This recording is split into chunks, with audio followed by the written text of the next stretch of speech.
ज्ञानञ्जनशलाकया चक्षुरुन्मिलितं येन तस्मै श्रीगुरुवे नमः। नमः ॐ विष्णुपदाय कृष्णपृष्ठाय भूतले श्रीमद्भक्तिवेदान्तस्वामिति नामिने नमस्ते सरस्वतीदेवे गौरवाणि प्रचारिणे निर्विशेषशून्यवादी पश्चादेशतारिणे मुखं करोति वाचालं पंगुं लंघयते गिरिं यत्कृपातमहं वन्दे श्रीगुरुदीनकारणं। Hare Krishna. Thank you very much, Chamanpuri Prabhu, for, as Rajbihari Prabhu said, for arranging it and creating an opportunity for Sangha. I also wanted to thank Sham Krishna Prabhu for giving us the dynamic video content, and everybody else is sitting, but I think with him we get I've seen the Potomac River flowing behind his house and his DTs, and right now the railing of the upper right floor. Now the banisters, so thank you for that. Hare Krishna. Last time we were talking about karma and how the cycle of karma, it feeds on itself. One thing leads to another. You do good happens to you. You do bad happens to you. And then we were also discussing how is this cycle of karma broken. Different ways. One of the ways that it is broken is through the act of forgiveness. And that's the topic of discussion today. I'll speak for about 15-20 minutes, and then we can have a discussion on that. So, what is forgiveness? A more formal definition, that the psychologists, they generally define forgiveness as a conscious, deliberate decision to release feelings of resentment or vengeance towards a person or group who has harmed you, regardless of whether they actually deserve your forgiveness. Forgiveness does not mean forgiving, does not mean forgetting, nor does it mean condoning or excusing offenses. Can you give that definition again, once again? Yes, Prabhu. So the psychologists generally define forgiveness as a conscious, deliberate decision to release feelings of resentment or vengeance towards a person or group that has harmed you, regardless of whether they actually deserve your forgiveness. Forgiveness does not mean forgetting, nor does it mean condoning or excusing offenses. So this is a very comprehensive definition. Every word in this is laden with a lot of realizations, and this is one of the cases where the definition that is considered in a more scientific, clinical perspective also resonates very closely with what the scriptures speak about it. So in the Anushasan Parva Mahabharata, Bhishma Dev, when he's instructing Yudhishthir, he talks about the 9 qualities of a civilized person, and he glorifies forgiveness amongst those 9 qualities. In the Bhagavatam, this is 1st canto, 18th chapter, Sutta Goswami says, the devotees of the Lord are so forbearing that even though they are defamed, cheated, cursed, disturbed, neglected, or even killed, they are never inclined to avenge themselves.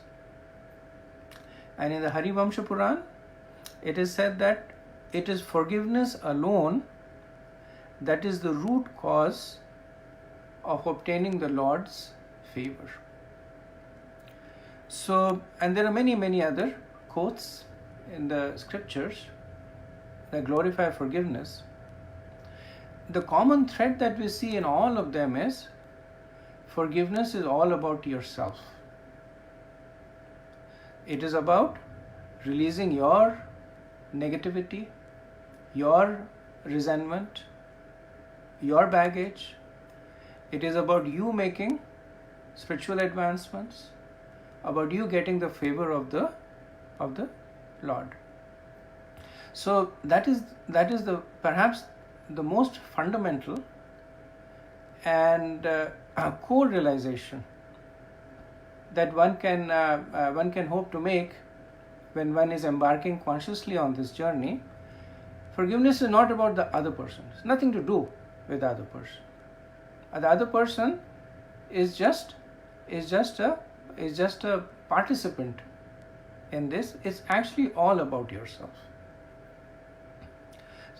In the scriptures, through past times, there are so many cases where forgiveness is explicitly or implicitly glorified. There is Amrish Maharaj. Durvasha Muni was trying to kill him, and he forgave him, and he is glorified for that. Draupadi, Ashwathama had killed her 5 sleeping sons, and she was the one who lobbied to save him. Prahlad Maharaj, Hiranyakashipu was so actively trying to kill him in such ghastly ways. And when Nrsingadev, he asked him for a benediction, what does Prahlad Maharaj ask? Please forgive my father. So, begging for forgiveness. Nityanand Prabhu, Madai, he hurt him on the head when he was trying to preach to him. And when Mahaprabhu was going to kill him, then Nityanand Prabhu, he fell to his feet and begged forgiveness on behalf of Madai. What is the greatest act of forgiveness that we are experiencing on a day-to-day basis from Krishna? I mean, look at us. Most of us have rejected Krishna. We turned our back to him. We said we don't want anything to do with you. And what does Krishna do? That he forgives us right away. He comes along with us to the material world as the super soul. He comes in terms of his words in the scriptures, as the guru, as the deity. So many ways he is helping us. And who is he helping? People who have rejected him. People who have said that, I do not accept you as God, I would like to be God. We are trying to steal his position. We are trying to steal his wife, trying to enjoy the opulences all for ourselves. And how does the Lord reciprocate? That's okay. Let me see how I can help. Similarly, we see instances of lack of forgiveness condemned. We see Dhritarashtra, unable to forgive Pandu. He thought that the kingdom was his own, and because of that, he lost his 100 sons, lost his kingdom. So much of infamy because of that. Shringi, who cursed Parikshit Maharaj, his own father condemned him, and he is considered to be the cause of the downfall of the Brahmanas in the age of Kali. The sons of Advaitacharya. When Advaitacharya went into this pastime of preaching impersonalist philosophy, then his sons, even though when he explained why he was doing it, they refused to forgive him. And because of that, they fell down themselves. Even great personalities. Parvati Devi, when she cursed Maharaj Chitraketu, then Lord Shiv chastises her. So he says that what you did is not right. So even someone as great as goddess Parvati, when she was unable to forgive, then her own husband chastises her. So we understand that why is it so important to forgive? Intellectually, we accept the fact also that forgiveness is the way to redemption. Then why is it so difficult to forgive? There are many reasons, but the underlying reason is that we choose not to forgive. So it's a conscious choice that we make. The choice may be coming from different secondary reasons. So some of the secondary reason is that there is a desire to punish. The person has done something wrong to us. So how do we get even with the person? We get even by not forgiving the person. Like the pastime between Dronacharya and Drupad. That first Drupad wronged Dronacharya and Dronacharya refused to forgive him. And then Drona wronged Drupad and Drupad refused to forgive. Two great personalities. And they pretty much destroyed each other's lives. They lived in so much of envy and hatred because of this inability to forgive. They just wanted to punish each other. But at the end of the day, they were just punishing themselves. Second reason is that we look upon it as a way to protect ourselves from hurt. That when somebody hurts ourselves or hurts us, then we build this armor around us of not forgiving. So by not forgiving the person, we are distancing ourselves from the person. So we make ourselves less vulnerable, or at least we think that we make ourselves less vulnerable. When Draupadi laughed at Duryodhan, when he was in the palace and he stepped into the water thinking it was ground, then Duryodhan, who was a proud person, he became so angry at Draupadi and he just refused to let go of it.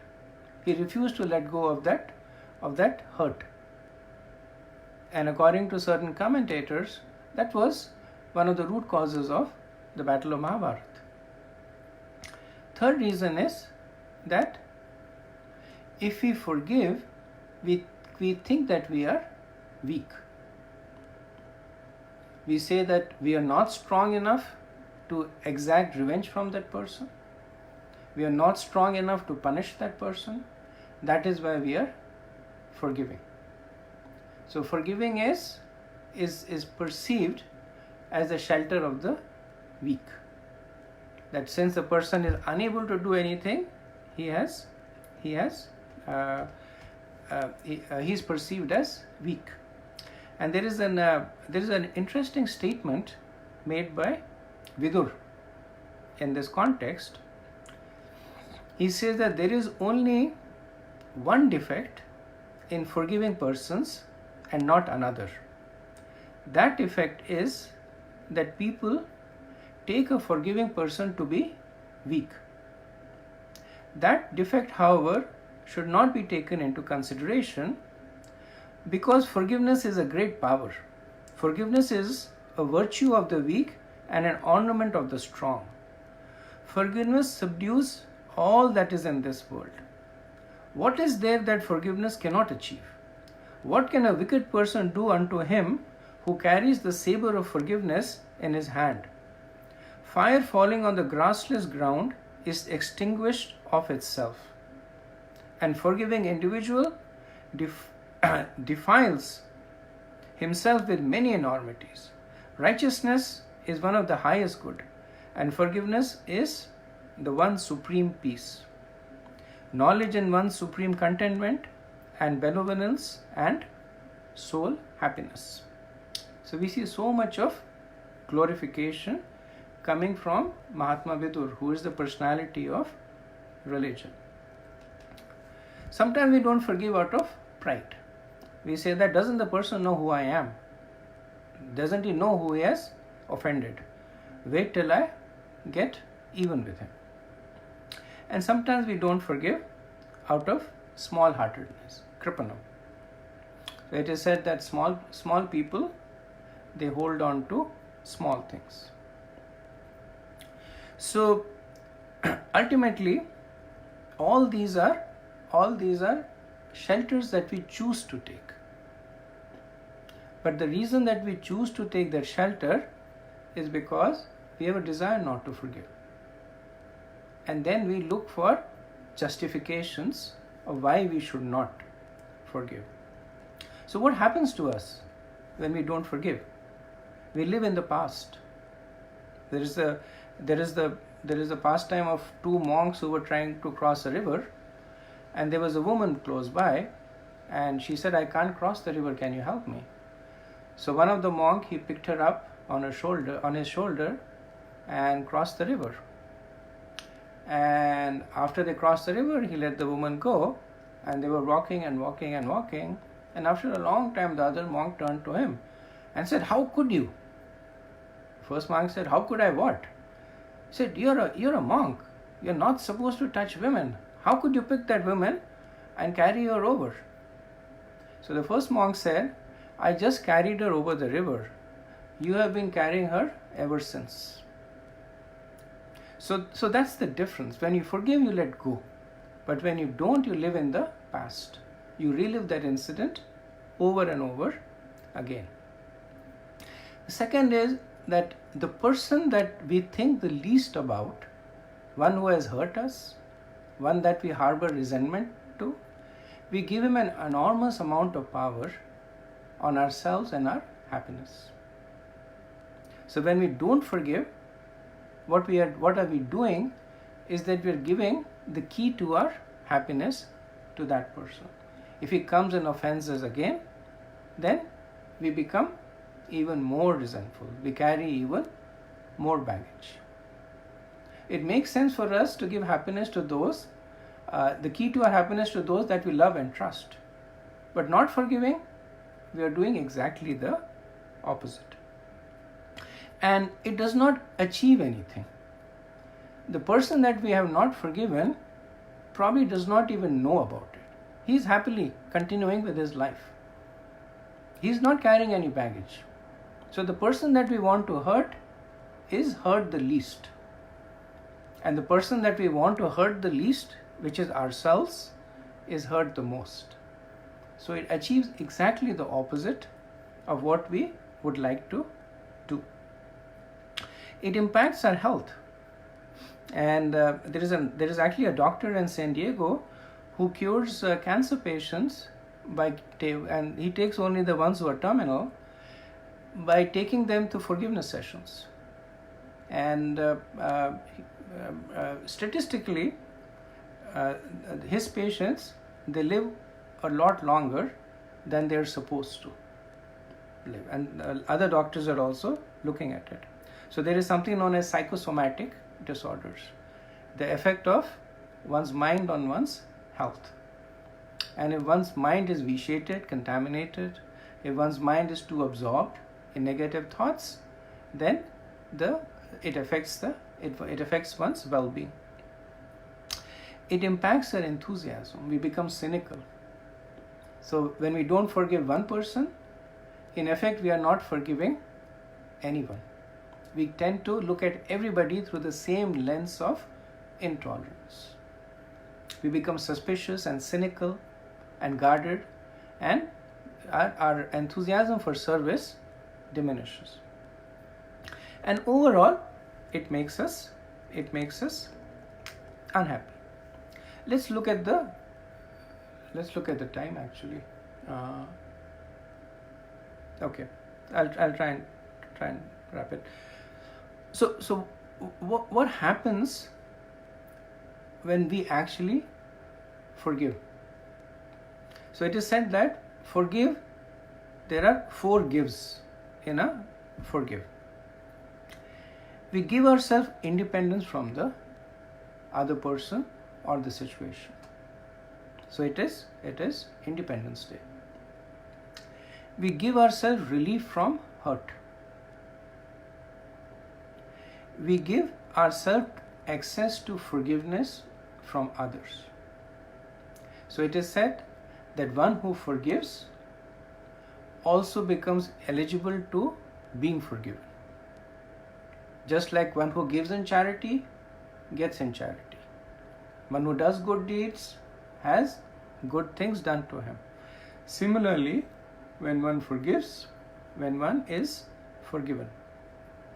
And the fourth is that one gives the relationship another chance. So, oftentimes we don't forgive those that have the ability to hurt us the most. Who are these people? If a stranger comes and steps on my feet, I won't really care. But if my brother comes and punches me on my face, that would be a different thing, because I don't expect him to do that. So we don't forgive those people that matter the most to us.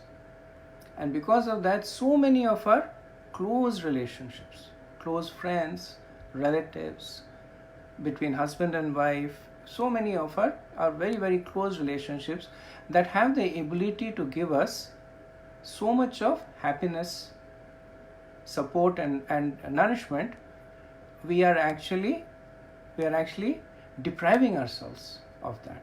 So when we forgive, we give the relationship a chance.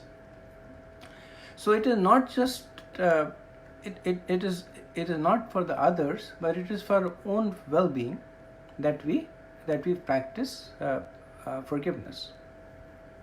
Now, one of the things that helps in forgiveness is understanding it from also a philosophical perspective. So because this whole act of forgiving and not forgiving is very emotional, but putting a philosophical perspective helps.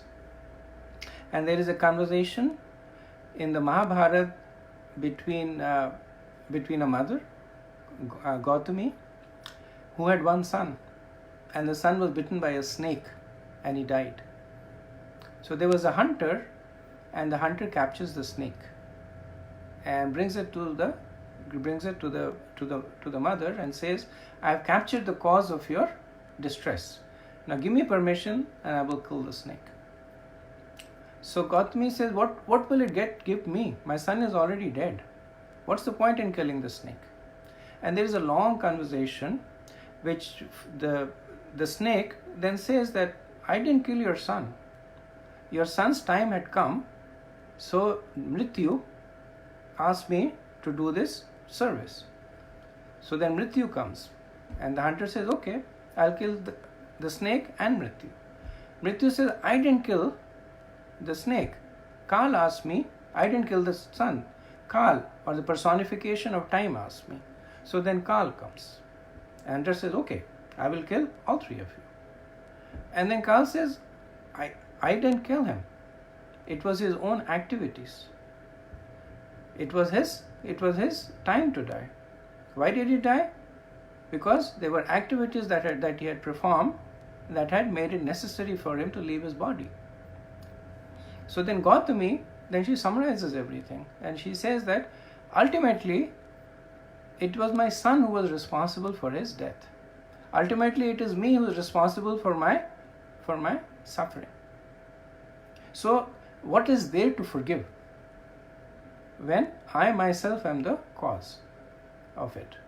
I can forgive myself, I am always forgiven, but why am I being presumptuous to say that I forgive you when I myself am the cause? So this philosophical understanding of the law of karma, it's a very strong basis by which we can understand that if somebody is doing harm to us, then it is one less karma for us to worry about. It's the cycle of karma that is unfolding. If we react to it, we are just perpetuating that cycle, and it will go on and on and on. But when we forgive the person, then that cycle is broken. Not only is the cycle broken, but the act of forgiveness is glorious. So this is an excellent opportunity for us to turn a bad situation into a great situation. That we are not only divesting ourselves of the sinful reactions that we accrued because of a past activity, we are attracting the attention of Krishna. Remember in Harivamsha Puran it is said that one who is forgiving, he attracts the attention of Krishna. So how to forgive? Forgiveness should be unconditional, should not be predicated on if you say sorry, I forgive you, or if you change your behavior, I will forgive you. But it should be unconditional, should be continuous. There's the pastime of the sage and the scorpion, where the scorpion was biting the hand of, there was a scorpion who was floating in the water drowning, and there was a sage who was taking a bath, and then he picked that scorpion on his hand, and the scorpion kept biting him again and again, and the sage kept picking him again and again, and the scorpion kept biting him again and again. And then one person said, what are you doing? The scorpion keeps biting you and you keep trying to save it. The sage said that this is a scorpion, it's not able to give up its own nature. I am supposed to be a sage. Why should I give up my nature? It is staying true to its own nature, let me stay true to my nature. So we stay true to our nature. That forgiveness is not an event, but it is a process. Forgiveness should be immediate. We should not say that we'll forgive him on the 1st of next year, or we shall forgive him on his birthday, right? So forgiveness should be immediate. And important thing is forgiveness is for ourselves, not for others. Also important to understand that forgiveness does not mean if somebody comes and steals, you invite somebody to your house and steals from you, forgiveness does not mean that you continue to invite the person in your house. Forgiveness does not mean that you don't take care of your belongings. Right? Part of the forgiveness may be that you don't call the person to your house. Or if you call the person to your house, you lock your valuables away. But so it does not mean that you encourage the act, does not even mean that you condone the act. All that it means is that you give up your resentment towards the person for that act.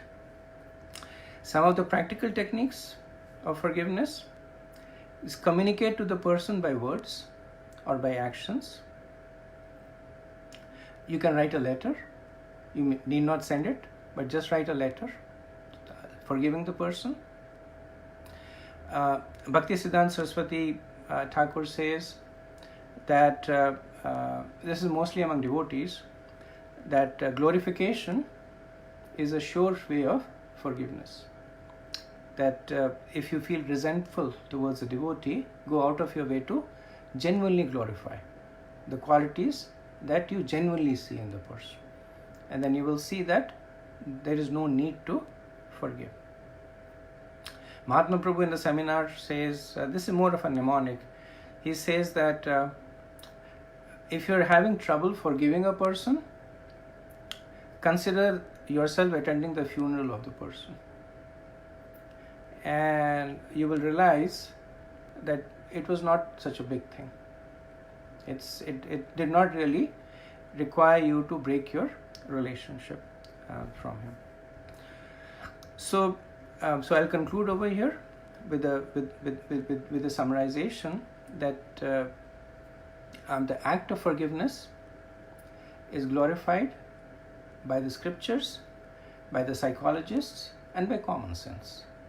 It is something that is done completely for ourselves, for our benefit, and it is an act that has enormous dividends. Small act, but that has enormous dividends, all of which accrue to us only. So I'll stop over here. Srila Prabhupada ki jai. Thank you very much for this beautiful, beautiful talk. Let me unmute everybody. Oh, there was, I still have unmute. Shyam Krishna Prabhu.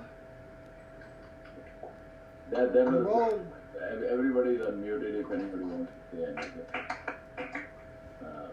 But Thank really, Surekant wants to say something with that. Yes. Haribol, first of all, I want to forgive Bhayahari Prabhu for giving this such a complex subject matter for my simple brain. Got so much agitated, and became restless. Anyway, I have a question to him that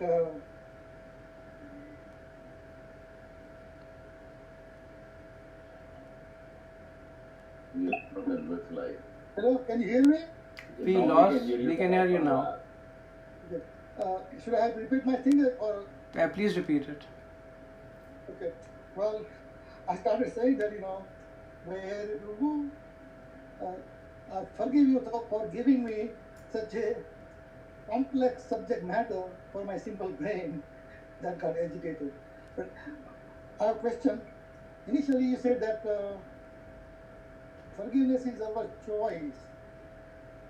But in my own experience, and my own understanding, it's not our choice because we are dictated by our ego, envy, anger, whatever it may be. So is it really a choice? Because you want to do it, but you cannot do it. So how can it be choice? Thank you, Prabhu. The way I look at it is the reason it's said to be a choice. So I'll just extend the statement that you made, that we want to do it, we cannot do it, but we are still able to do it. So there are many cases, if you look in our lives, especially amongst devotees, that we have been able to forgive. We have seen the situation where we have been wronged or felt we were wronged, treated unfairly. And because devotees tend to be more philosophical, tend to be more connected to Krishna, they forgive. Right? So the fact is that yes, it's difficult to do. We cannot do it, but we are still able to do it, which means that it is our choice. Those situations where we have not been able to do it is the situation where we have let those things that you have mentioned, where we have let our false ego or our anger or our passion cloud our judgment. But then the key word over there is we have let it cloud our judgment. We choose to let them we choose to let them contravene our decision to forgive. That is also a choice that we have made. And from a practical perspective, you can take any situation. What is stopping one from forgiving? Nothing. The only person between you and forgiveness is you yourself, nobody else. There, right? So as soon as you get out of your own way, it's there. All right, thank you. Thank you, Prabhu. Thank you for forgiving me also. I think, Ashwini, you have a question? Yes, nice class, philosophical and practical points too. How do you know that, I'm just giving my personal example. Let's say one devotee has offended me for something that I not really held responsible for that. And I did not take it as an offense. I says, okay, that's fine. But still, when I see that devotee again, always it reminds me that he has done something that's not fair. So it's not something that it bothers me or every day. I forget it, because I did not take it as an offense in a sense. But it's still when I see the person, whenever I see it, sometimes I feel like that person has did something to me. So it's how do I really know that I'm completely forgiven? That means I have not forgiven me inside. Yeah. Thank you. And it goes back to the point. It's a very good point that you've raised. One of the points that was made is that forgiveness is not an event. It's a process, right? So we would like to be in the situation where we say, I forgive you and the slate is wiped clean. It doesn't happen like that. It's a process that might take days or months or years. But The glory is in our endeavoring to do that. Like you're saying that there was an offense, and at least you begin the act of forgiveness. So at this stage, you're not upset when the person is not physically present before you. And over a period of time, you will also reach the stage when even when the person is present before you, it's not going to bother you. So it's a process, and like I said, the glory is staying true to the process. I have a question. Well, more than a question, a comment. I heard Bhayahari Prabhu on this subject a few years back, and made a difference in me. And my personal experience, there was somebody who had done something wrong to me, and it used to agitate me. And what you were saying, absolutely true. It makes you, I want to do something. I want to take a revenge, and always thinking something bad happened to that person because he had done something bad to me. And it was affecting me so much that we were on vacation in Paris, and around 1 a.m. I got out. I couldn't sleep. I was walking, and I was so agitated. And then I heard your lecture about forgiveness, and then there was a devotee who came in our temple, and he gave a seminar, 2-hour seminar on the same subject, and it impacted me that the same person, I just forgave him. It's difficult to do. It was difficult before, but this lecture and seminar made so much difference in me that I just forgave that person. I didn't write him anything. I didn't call him. From my mind, I said, that's fine. Whatever he did, I'm going to forgive him. It just relieves. I was a prisoner. I felt like a prisoner to him, where he was enjoying, he didn't care, but it was agitating me. It was affecting my health and my thinking. And once I forgave him, I was released. I felt very light. The same thing happened before, which was bothering me so much. Things didn't change, but it made a profound difference in me and made me a lot more peaceful. I saw that person again many times, but it didn't bother me. But at the same time, I took steps that he cannot do this harm to me again. I make sure that it doesn't happen again. But what happened when he, after that, before I used to meet him, if I met him someplace in a social gathering, even seeing him in that social gathering used to bother me and make me angry. And after I forgave him, when I met him in some social gathering or a wedding in some place, sitting on the same table, we are talking, and it did not bother me. I felt relieved. It was difficult to do it, but my personal experience was that once I, in my mind, know I'm going to do this, I felt far better,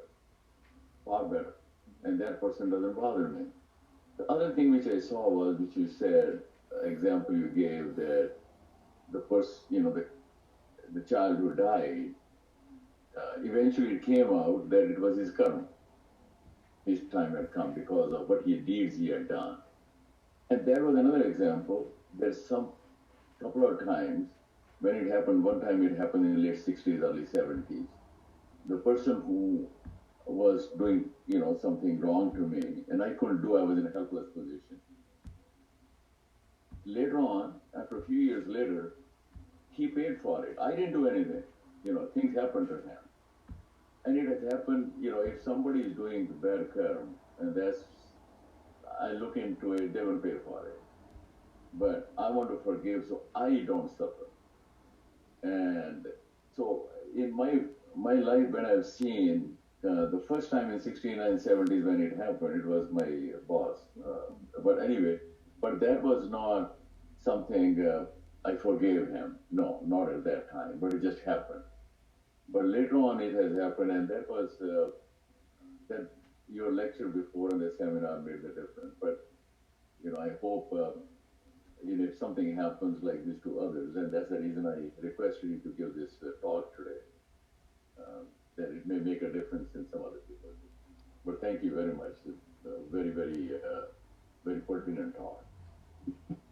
Thank you, Prabhu. Actually, one of the analogies that they give is not forgiving is like drinking poison and expecting the other person to die.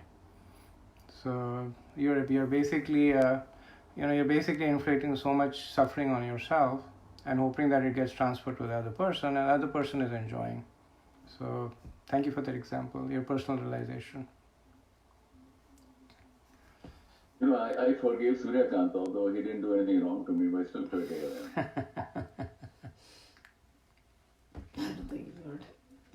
But thank you very much. If there is no other question, we like to do the prayer. If Ishani is there. Prabhu, this is Indulekha. Do we have time for a question? Of course. Prabhu, you talked about these different methods of forgiving, write a letter or glorify. Is it really necessary to do that, because those activities could agitate the person more? Isn't it enough to just forgive in your mind? Yeah, you're right. Ultimately, they're mnemonics. They help you sometimes because we are experiential creatures. We like some engagement in order to mark an event. So that's why these are like mnemonics that kind of say that, okay, I've written a letter of forgiveness, and you don't have to send it, but it's just an event that kind of marks.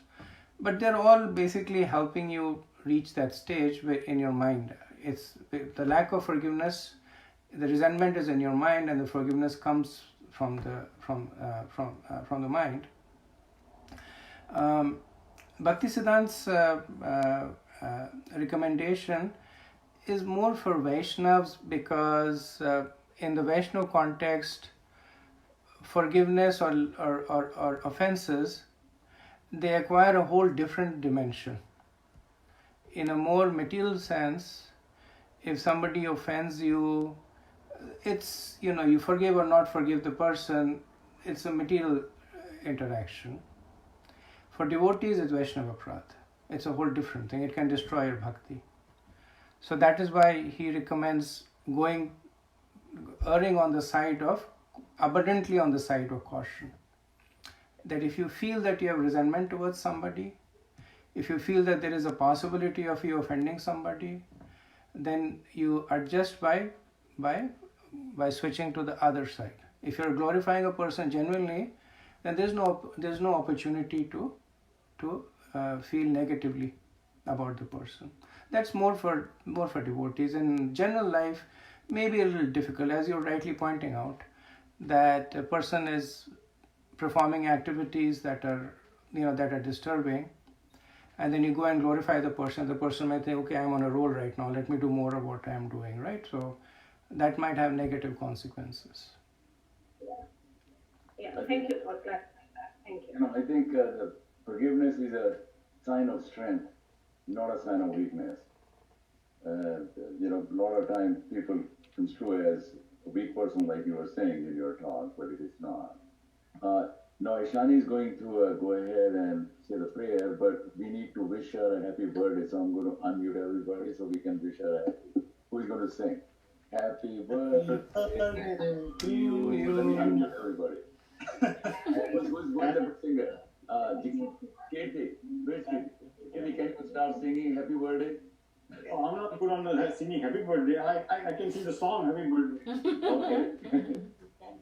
Okay, everybody together. Okay. Happy birthday to you. Happy birthday to you. Happy birthday, dear Ishani. To you. Hare Krishna To you. Hare Krishna. Hare dear Ishani. In the old days, saying Hare Krishna to you. Haribo! Haribo. This sounded like Kavali to me. Sounds like a while. Where is your cake? Okay, I'm going to mute everybody except Ishani. Yeah. I did something when I was All trying right, to go do ahead. आपने preferences में जाके देखा preferences में कुछ